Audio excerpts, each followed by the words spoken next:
เตะบานต้อนรับในงานวันครูแห่งชาติ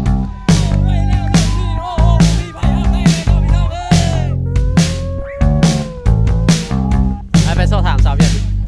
ถ้าว่าเป็นคนลาวจะเป็นบอกนะเป็นล้วนสบายดีทุกคนที่กำลังเบิ่งวิดีโอนี้อยู่ตอนนี้เรากำลังไปเบิ่งเพิ่นเตะบานเด้อเตะบานต้อนรับในงานวันครูแห่งชาติของประเทศเวียดนามนั่นทีมเขากำลังเตะกันวันที่เขากำลังเตะกำลังถ่ายรูปได้bạn trai người Việt Nam xinh đẹp không phải xinh đẹp mà đẹp trai thôi rất là vợ người ta đấy hello ngủอยู่ห้องเดียวกันสบายดีเนาะอย่างนี้ครับก็มาเตะบานอยู่เด้อวันนี้เพื่อต้อนรับวันครูแห่งชาติของสปเวียดนามสปเวียดนามXin chào lớp trưởng các năm 8. Xin chào tất cả các bạn. Vâng, đây là chúng ta đang giải bóng đá đúng không? Đây là Hiện tại đang tổ chức giải bóng đá chào mừng đại hội đại biểu liên hiệp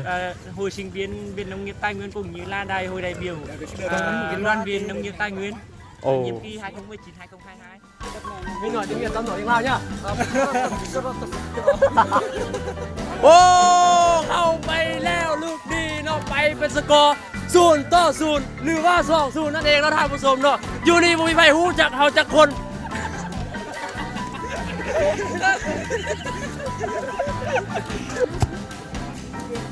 โอ้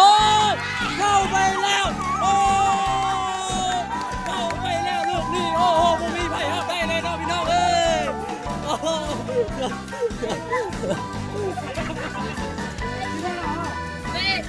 ลูกนี้ให้สกอร์ห้องเฮาขึ้นมาเป็น 1-1 เข้าไปแล้วโอ้โหไปแล้วแสดงตอนนี้แน่ๆสะดำให้จังไดโอ้ยตายแล้วทีมกูตายแล้วกูโอ้ยกรรมการอยู่ไสโอ้กรรมการเรารีผิดพลาดอย่างแรงเนาะเตะขาดอย่างจังๆเตะกรรมการเบาๆตอนนี้ทีม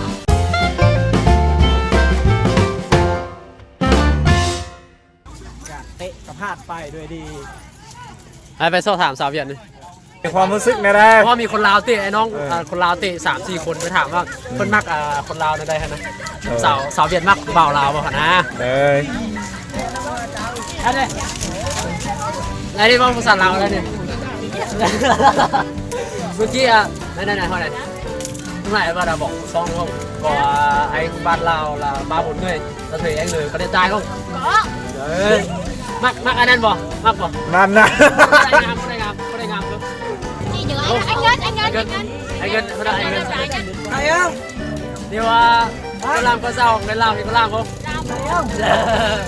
ถามมันถามว่าถ้าว่าเป็นคนลาว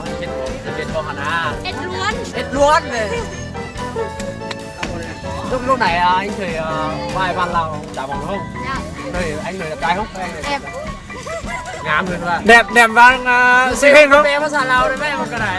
แปลว่าดูเข้าใจฮะไม่ได้เพิ่นก็ว่า nếu em có cơ hội làm giàu người Lào thì em có làm giàu người Lào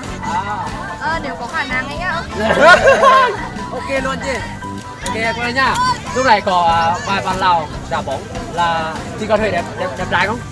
đẹp trai vang xinh hình không vâng em không sân phân bên đi đâu là điều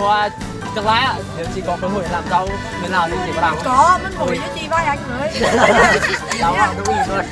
đồng ý luôn ok đúng luôn đồng ý okสบายดีโอ้ยสบายดีเจ็บตัวสิโอ้โหดไหลเกือบแม่นี่นะเตะบานขึ้นดีขนาดเฮ็ด acting ไว้ก่อนว่าเอาที่อะไรบ่ได้จักลูกยอดอันนี้ก็มือไกวอันนี้มันมาจากไทยพุ่นนะเพื่อมางานนี้โดยเฉพาะรอสุดไปกลับบ้านโอเคไม่ได้เข้ากินได้น้องเลยxin chào em nháครับว่าตอนนี้ก็จบการแข่งขันเป็นเวลา 6 โมงค่ำแล้วอยู่เวียดนาม 6 โมงฝนตกมานี่ตอนนี้ก็ต้องไล่ฮีบไปกินข้าวเพราะว่า จิตกิดปิด จะน้อยฝนสิปิดหานแล้วบ่ได้กินข้าว